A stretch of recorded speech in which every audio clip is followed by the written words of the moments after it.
Bahkan dengan senang hati, saya ingin melakukan diskusi terbuka, bukan debat terbuka, dengan siapapun tentang apa yang saya kemukakan secara terbuka ini. Kriminalisasi dan demonisasi dan persekusi terhadap para ulama yang beramar ma'ruf nahi mungkar telah menjadi rahasia umum. Tidak boleh seorang presiden terjebak pada mentalitas koncoisme. Assalamualaikum warahmatullahi wabarakatuh. Alhamdulillahirabbil alamin. Wassalatu wassalamu ala asyrafil mursalin wa ala alihi washabihi ajmain. Saudaraku sebangsa dan setanah air, dalam hitungan hari bangsa Indonesia akan merayakan hari kemerdekaan bangsa Indonesia yang ke-75 kalinya, yakni Agustus 45 sampai Agustus 2020. Sudah seharusnya kita bangsa Indonesia melakukan kritik dan koreksi atas perjalanan bangsa yang telah kita lewati secara jujur, berani, dan seobjektif mungkin, agar kita mampu melihat masalah-masalah nasional apa saja yang perlu kita angkat ke permukaan secara apa adanya. Namun segera harus kita catat bahwa risalah singkat ini hanyalah mengemukakan puncak-puncak masalah. Tentu diperlukan sebuah buku tebal bila kita ingin menyajikan sebuah telaah yang relatif lengkap tentang kondisi bangsa Indonesia dewasa ini. Saya sadar tidak ada satu analisa atau gagasan mengenai apa saja yang tidak menimbulkan sikap pro dan kontra. Saya tentu siap menerima kritik, koreksi, dan bantahan serta masukan lain. Bahkan dengan senang hati, saya ingin melakukan diskusi terbuka, bukan debat terbuka, dengan siapapun tentang apa yang saya kemukakan secara terbuka ini. Demokrasi sejati selalu membuka lebar keran pertukaran gagasan supaya muncul pilihan-pilihan alternatif bagi seluruh anak bangsa. Pilihan yang bersifat pro bono publico, pilihan yang menguntungkan kepentingan orang banyak sepantasnya jadi pilihan kita. Sedangkan sebaliknya pilihan yang bersifat eksklusif untuk sekelompok kecil yang cenderung memangsa atau predatorik kepentingan bangsa atau kepentingan nasional biarlah terlempar ke sampah sejarah. Saudaraku, saya lihat dan cermati bahwa dalam pergaulan antar bangsa dewasa ini Indonesia yang kita cintai bersama semakin tidak bersinar, malahan menurun, semakin meredup. Kekuatan-kekuatan anti ketuhanan nampak semakin beringas dan berani. Kemanusiaan kita bisa dikatakan cenderung menjadi kemanusiaan agak zalim dan tidak lagi beradab. Persatuan Indonesia semakin goyah karena politik rezim tidak memiliki kesadaran bahwa politik adu domba antar kekuatan sosial politik dengan harapan rezim penguasa semakin kuat dan stabil justru dapat menghancurkan bangsa seluruhnya. Kerakyatan kita cenderung membuang hikmah serta keunggulan prinsip permufakatan, permusyawaratan, dan perwakilan. Mayoritas rakyat kecil kita belum merasakan keadilan sosial bagi seluruh bangsa, tetapi lebih sering menderita kezaliman sosial dari mereka yang berkuasa dan berharta. Saya membaca perkembangan kehidupan politik, sosial, ekonomi, penegakan hukum, serta kehidupan moral bangsa, terutama mengalami kemerosotan terus-menerus. Padahal kehidupan yang tidak memiliki pijakan yang kokoh di atas akhlak atau moralitas atau etika dapat dipastikan akan meluncur ke bawah. Tidak mustahil pula proses kemerosotan multidimensional itu membuat semakin redup kehidupan bangsa kita, menjadikan bangsa Indonesia seolah tanpa masa depan. Berikut ini saya sampaikan beberapa masalah nasional yang semakin memprihatinkan. Sejak Jokowi jadi presiden pada periode pertama 2014 sampai 2019, diteruskan pada periode kedua sekarang ini, perkembangan politik nasional bukan semakin demokratis tetapi malahan kian jauh dari spirit demokrasi. Tidak berlebihan bila saya katakan hasil pembangunan politik di masa Pak Jokowi telah memecah belah persatuan dan kesatuan bangsa Indonesia. Kecurigaan dan ketakutannya terhadap umat Islam yang bersikap kritis dan korektif terhadap rezim begitu jelas kita rasakan. Kriminalisasi dan demonisasi dan persekusi terhadap para ulama yang beramar ma'ruf nahi mungkar telah menjadi rahasia umum. Saudaraku, sebagai presiden seharusnya Pak Jokowi berpikir, bekerja, dan terus berusaha supaya tidak jadi pemimpin partisan, membela sekitar separuh anak bangsa, tetapi menjauhi bahkan kelihatan memusuhi sekitar separuh anak bangsa yang lain. Politik partisan semacam ini tidak bisa tidak cepat atau lambat membelah bangsa Indonesia. Tidak boleh seorang presiden terjebak pada mentalitas koncoisme. Sekeping contoh bisa saya kemukakan. Tatkala jutaan umat Islam berunjuk rasa secara damai, tertib, bersih, dan bertanggung jawab pada tanggal 4 November 2016, 3 orang utusan mereka ingin bertemu dengan Pak Jokowi. Tapi ditunggu dari pagi sampai larut senja, Pak Jokowi di hari itu seharian meninggalkan istana. Alasannya ada satu urusan teknis harus diselesaikan di Bandara Soekarno-Hatta.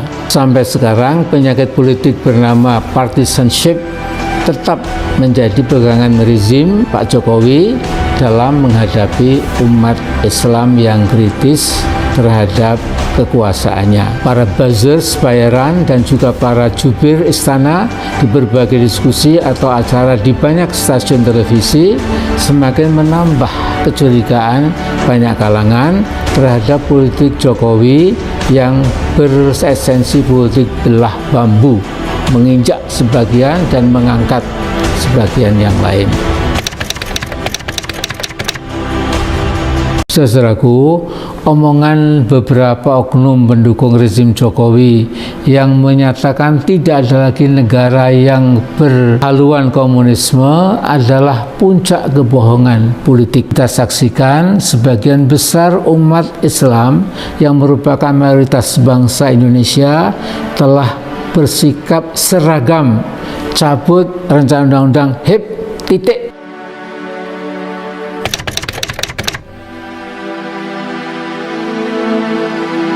Ada fenomena yang memprihatinkan bagi banyak orang yang berpikir kritis dan mengikuti perkembangan komunisme internasional.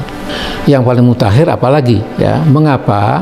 Mereka prihatin karena banyak tokoh pendukung rezim yang berusaha meyakinkan masyarakat bahwa seolah-olah PKI sudah mati, sudah dikubur, dan komunisme sudah tidak laku lagi. Ya. PKI sudah jadi hantu, juga tidak ada lagi negara yang masih menerapkan komunisme, Leninisme, Marxisme. Nah, para komunis malam yang berupaya meyakinkan masyarakat bahwa komunisme sudah menjadi bagian sejarah, menjadi masa lalu, lupa bahwa di zaman internet sekarang ini seluruh informasi global di bidang apa saja sudah sangat mudah diakses oleh setiap orang. Mereka jadi buta bahwa RC yang menjadi junjungan beberapa oknum dalam rezim Pak Jokowi pada hakikatnya merupakan kekuatan komunisme yang paling dahsyat sekarang ini di muka bumi. Bila dulu Mao Zedong atau Mao Zedong mempropagandakan dan memaksakan Marxisme sebagai ideologi tunggal RRC, maka Xi Jinping, penguasa puncak sekarang ini dan penguasa tunggal RRC yang jadi presiden dan sekaligus sekjen PKC, telah mengeluarkan Xi Jinpingisme. Di antara 14 butir ideologi Xi Jinping itu disebutkan bahwa PKC memegang kekuasaan mutlak atas tentara atau militer Cina, yaitu PLA, dan mengukuhkan jabatan Xi sebagai penguasa tunggal Cina seumur hidup. Keputusan Kongres PKC itu diambil pada 2017 dan sekaligus menekankan bahwa Cina harus melaksanakan nilai-nilai asasi dari Marxisme, komunisme, dan sosialisme, walaupun ada embel-embel sesuai ciri-ciri Cina. Perhatikan, Marxisme, komunisme, dan sosialisme masih jadi rujukan baku bagi Cina.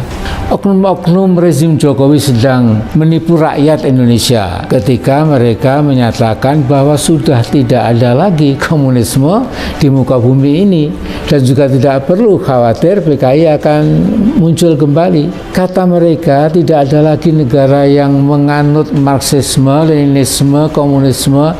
Itu bohong besar. Saudaraku, kita bersyukur bahwa umat Islam tidak buta sejarah, tidak mungkin dapat dibohongi oleh omongan oknum-oknum rezim Jokowi yang sungguh tidak bertanggung jawab itu. Kita diingatkan oleh David Setter, seorang wartawan intelektual dan yang mendalami masalah-masalah komunisme. Dia menulis bahwa selama 100 tahun, 1917 sampai 2017, kaum komunis telah membunuh sekitar 100 juta orang yang dipandang sebagai musuh komunis. Lebih terinci lagi adalah temuan yang cukup otentik dari seorang guru besar yang mengajar di Universitas Indiana, juga di Yale dan Universitas Hawaii, bernama Rudolf Joseph Rummel. Dia sudah meninggal sekarang ini, yang mendedikasikan seluruh karir akademiknya untuk mendalami komunisme internasional, dan dia mencatat jumlah pelenyapan manusia atau demosida atau genosida oleh kaum komunis sebagai berikut. Cambodia tahun 75-79 yang terbunuh 2 juta lebih sedikit.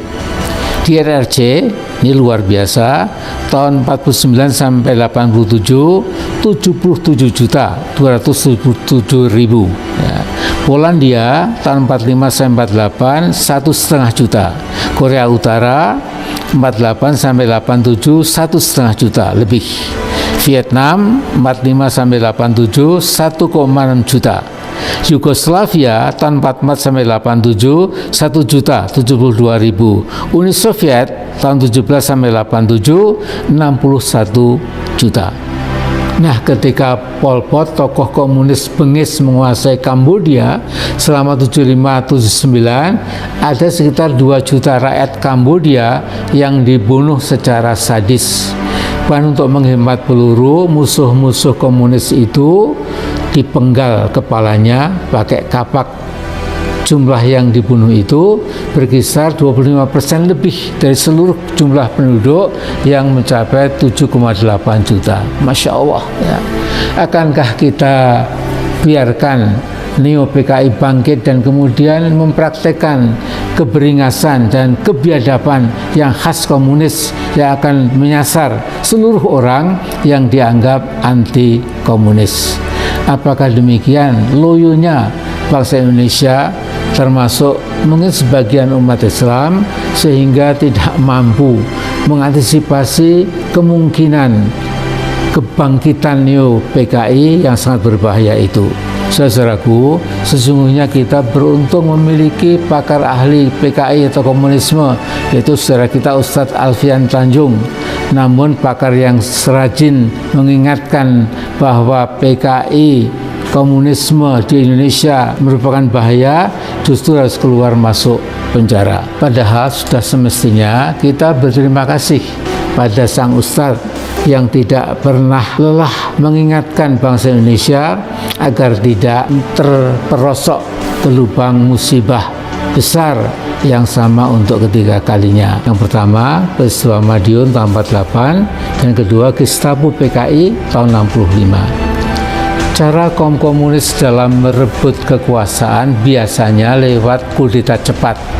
Di Rusia, kaum komunis pimpinan Lenin pada 17 Oktober tahun 17 malam hari menangkap seluruh menteri Tsar Nicholas II, menangkap dan membunuh ribuan orang yang tidak setuju dengan komunisme, kemudian Leninisme juga tentu, dan segera menguasai seluruh stasiun kereta api, menguasai seluruh markas kepolisian, dan menghabisi seluruh kekuatan militer pendukung Tsar, dan sekaligus mengganti dengan tokoh-tokoh tentara merah.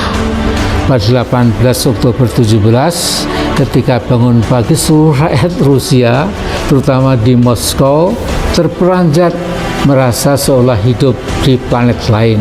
Rezim Tsarisme telah berubah sepenuhnya menjadi rezim komunisme.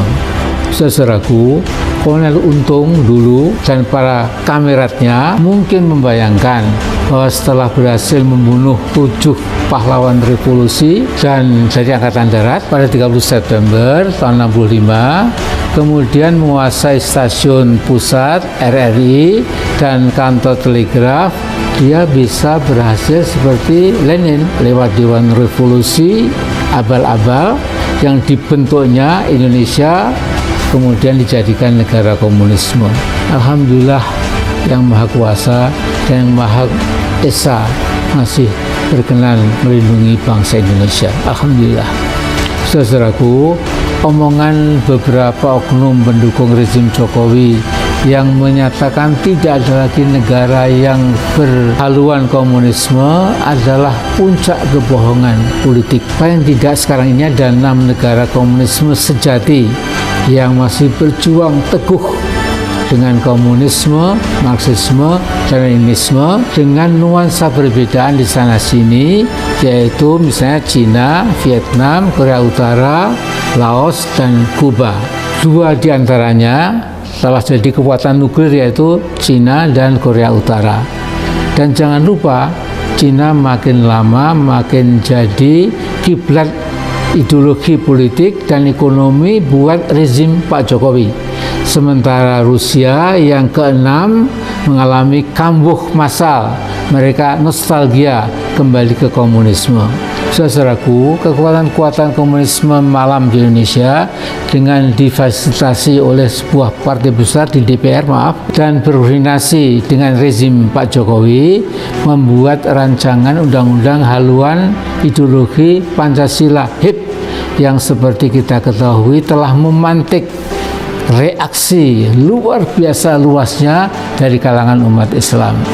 Kita saksikan sebagian besar umat Islam yang merupakan mayoritas bangsa Indonesia telah bersikap seragam, cabut rencana undang-undang HIP titik.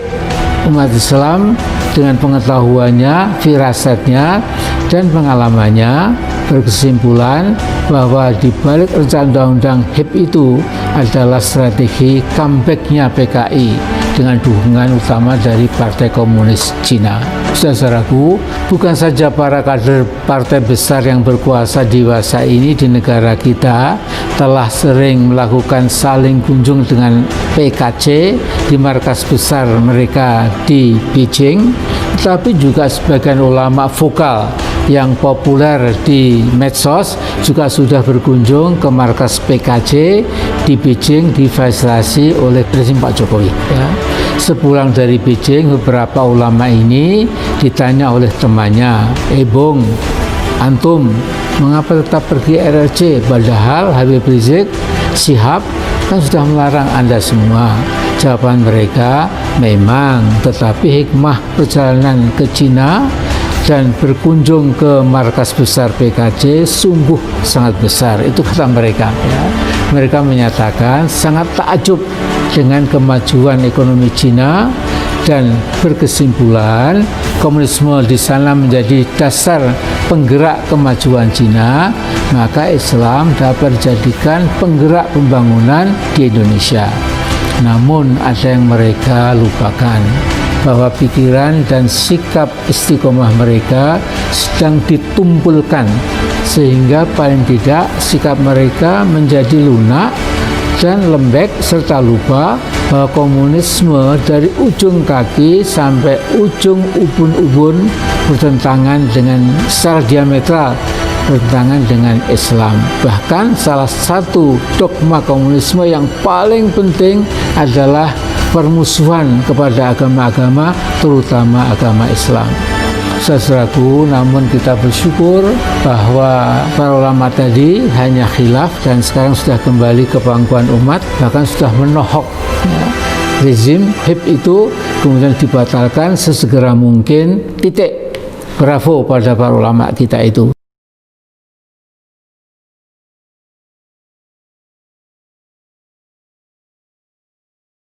Presiden Jokowi mungkin tidak menyadari bahwa RRC sesungguhnya sedang menjalankan politik Lebensraum, yakni politik ekspansionisme, menguasai sekitar 20 pelabuhan Indonesia, maka secara de facto NKRI jatuh ke dalam cengkeraman Cina karena simpul-simpul ekonomi ada di situ.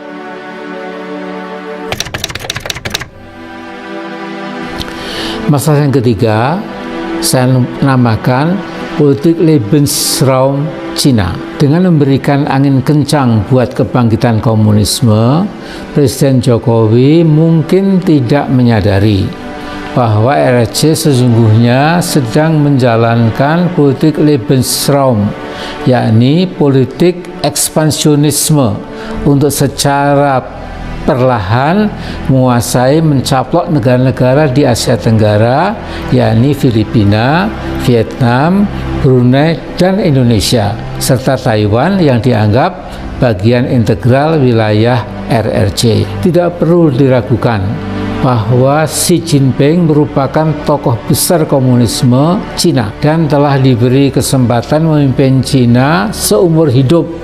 Kini ia sedang berusaha sangat keras membangun Pax Sinica. Xi dan para kameratnya di PKC membayangkan Cina akan menggenggam supremasi atau hegemoni dunia, dan salah satu cara yang paling efektif adalah dengan membangun 2 jalur sutra, di darat lewat One Belt, di laut dengan One Road atau obor, mencapai keunggulan dunia lewat supremasi ekonomi. Gagasan ini mula-mula dilontarkan oleh Xi Jinping pada 2013, tetapi pada 2016 nama One Belt One Road Strategy diubah menjadi BRI, Belt Road Initiative. Berhubung kata strategi ditafsirkan banyak negara sebagai strategi Cina untuk menguasai ekonomi dan politik dunia. BRI ini dimasukkan ke dalam konstitusi Cina. Ambisi Cina yang direncanakan akan tercapai pada 2049 dengan tercapainya Pax Sinica itu kini mulai melemah. Mengapa? Karena pertumbuhan ekonomi Cina yang makin kecil, bahkan sebelum dilanda COVID-19, BRI ini direncanakan melewati 68 negara yang penduduknya berjumlah 65% penduduk dunia dan mencakup sekitar 40% produk domestik global pada 2017 kemarin. GDP, Gross Domestic Product China, di kuartal kedua tahun 2020 ini anjlok menjadi tinggal 3%. Sementara pada 2019 tahun lalu masih bertengger di angka 6,1%. Dengan adanya banjir besar yang melanda berbagai wilayah Cina 2 minggu yang lalu, maka diperkirakan terus anjlok di GDP-nya itu menjadi paling tinggi 2%. Penurunan GDP Cina ini kemungkinan besar akan memperlemah tangan jahil Cina untuk terus mengangkangi pulau-pulau di Laut Cina Selatan seperti Spratly Islands dan Paracels. Tetapi mungkin ada blessing in disguise dari rontoknya paling tidak sementara keperkasaan ekonomi Cina ini, sehingga ancaman Lebensraum Cina ke Indonesia insya Allah juga turut memudar. Dalam pada itu, saudaraku, ada pernyataan Pak Jokowi yang dilansir oleh banyak media, antara lain oleh Tempo.com dan juga Detik.com, yakni ketika menghadiri KTT Kerjasama Ekonomi Asia Pasifik di Beijing pada bulan November 2014, Jokowi menyatakan obsesinya, sekali lagi obsesi, untuk mengawinkan tol laut Indonesia dengan Maritime Silk Road China. Obsesi atau obsession itu berarti sebuah gagasan yang pagi, petang, siang, malam terus mendominasi pikiran seseorang. Obsesi Jokowi itu menjadi kemauan Jokowi agar dua pelabuhan dijadikan hub internasional, yaitu Pelabuhan Kuala Tanjung, Sumatera Utara di Selat Malaka, dan Pelabuhan Belitung, Sulawesi Utara. Dananya hanya 5 miliar sampai 6 miliar saja. Seorang pengamat menyatakan bahwa Jokowi sungguh gegabah mencoba mengawinkan tol laut Indonesia dengan jalur sutra laut Cina. Mengapa? Karena perkawinan yang tidak seimbang pasti akan menimbulkan ketimpangan dan ketidakadilan di satu pihak. Kalau Cina berhasil menguasai sekitar 20 pelabuhan Indonesia, maka secara de facto NKRI jatuh ke dalam cengkeraman Cina karena simpul-simpul ekonomi ada di situ. Memang rada mengherankan, Jokowi memperoleh S1 dari Fakultas Kehutanan UGM, tiba-tiba menjadi ahli kemaritiman dengan obsesi aneh di atas tadi. Pasti ada kekuatan ekonomi dan politik yang menekan Pak Jokowi sehingga sangat bergairah menjadikan Indonesia sekedar subordinat, ya, kepentingan ekonomi China. Sementara itu, aksi-aksi Lebensraum Cina di Laut Cina Selatan melanggar EEZ, Exclusive Economic Zones, dari negara-negara pantai coastal Asian states. Klaim China meliputi 80% EEZ Vietnam, 80% EEZ Malaysia, dan 80% EEZ Borneo yang menghadap ke Laut Cina Selatan. Pengadilan PBB yang mengatur batas pemilikan negara-negara pantai berdasarkan UNCLOS, United Nations Conventions on the Law of the Sea, telah menetapkan ketidaksahan kepemilikan Cina atas Laut Cina Selatan. Seluruh perairan di luar EEZ menurut ICJ adalah perairan internasional dan tidak boleh diklaim oleh China. Namun, pemerintahan Beijing menganggap kepatuhan ICJ itu tidak perlu sama sekali, tidak perlu diperhatikan, karena seluruh Laut Cina Selatan sejak tahun 2000 tahun lalu telah menjadi milik Cina, dan klaim ini tidak dapat dibuktikan sama sekali oleh pihak Cina. Tetapi Xi Jinping menyatakan bahwa tidak boleh ada sebuah negara berani menentang klaim kepemilikan Cina atas Laut Cina Selatan itu. Menurut Xi Jinping, China bisa menetapkan kepentingan nasionalnya tanpa memperhatikan hukum internasional. Bayangkan, saudara. Ada baiknya kita catat politik Lebensraum Cina dalam rangka membangun Pak Sinika.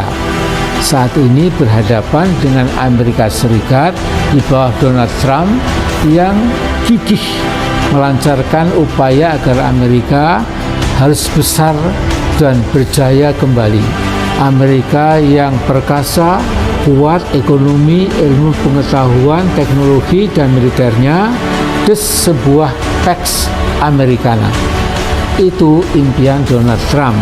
Fenomena internasional yang paling spektakuler di masa ini adalah perang dingin atau perang dagang, perang informasi, perang intelijen, perang ideologi, perang psikopolitik, dan lain-lain antara Pax Sinica dan Pax Americana. Ada beberapa alasan mengapa Cina nampak mengarahkan politik Lebensraumnya itu ke Indonesia. Pertama, Banyak masyarakat Cina yang merasa bahwa sekalipun mereka memegang KTP dan paspor Indonesia, namun kesejahteraan mereka berlabuh di RRC, tanah leluhur mereka. Mereka juga menggasak ekonomi Indonesia dan sebagian besar keuntungannya dilarikan ke daratan Cina untuk membangun berbagai perusahaan besar di daratan Cina itu. Kedua, jumlah WNI dari kalangan Tionghoa berdasarkan beberapa sumber antara 4-5% dari seluruh penduduk Indonesia. Jadi sekitar 10 juta masyarakat Tionghoa tentu akan menjadi modal sangat penting bagi politik Lebensraum Beijing itu. Jangan dilupakan penduduk Cina, perantauan diaspora Cina yang hidup di Indonesia lebih banyak dari mereka lainnya yang berada di luar Tiongkok. Ketiga, dalam kenyataan dominasi Cina dalam ekonomi Indonesia sudah sangat sulit direkonstruksi. Bahkan cukup banyak pebisnis Cina yang sangat jumawa dan memandang bangsa Indonesia sebagai bangsa inferior. Dalam sebuah seminar terbatas yang saya ikuti, ada pebisnis Cina yang cukup ternama menyatakan jangan pernah penguasaan ekonomi Cina diungkit, diprotes-protes, jangan. Kalau sampai terjadi proses politik yang memojokkan mereka, dalam hitungan menit uang mereka bisa ditransfer habis ke Tiongkok daratan. Seminar itu terjadi sekitar 22 tahun lalu, tatkala electrical banking belum banyak dikenal di negara kita. Keempat, perlakuan istimewa buat TKA Cina, apalagi para pebisnis Cina oleh pemerintahan Jokowi memang sudah terlalu jelas bagi rakyat Indonesia. Sang super minister di kabinet Jokowi pada periode pertama dan masih super minister di periode kedua tanpa malu menyatakan kita dan Cina sedang mesra-mesranya, kata beliau ya. Kita mesra dengan siapa saja yang bawa duit. Sikap mental dan sikap politik budak seperti ini mengizinkan proses Lebensraum Cina untuk mencapai Indonesia secara sistematik dan meyakinkan. Kelima, nampaknya seluruh peta politik ekonomi dan pertahanan dan segenap kehidupan nasional bangsa Indonesia sudah dipahami oleh Cina secara menyeluruh. Pada pertengahan tahun 90-an, 3 orang Indonesia bertamu ke markas Angkatan Darat Cina di Beijing. Seorang berpangkat Brigjen Angkatan Darat Cina menyatakan kurang lebih pada tamunya, saya salah satu dari 3 itu, silahkan tanya apa saja tentang Cina, pasti saya jawab. Tetapi saya tidak akan bertanya tentang negara Anda karena kami sudah tahu semuanya. Luar biasa. Shocking and humiliating. Betul-betul mengejutkan.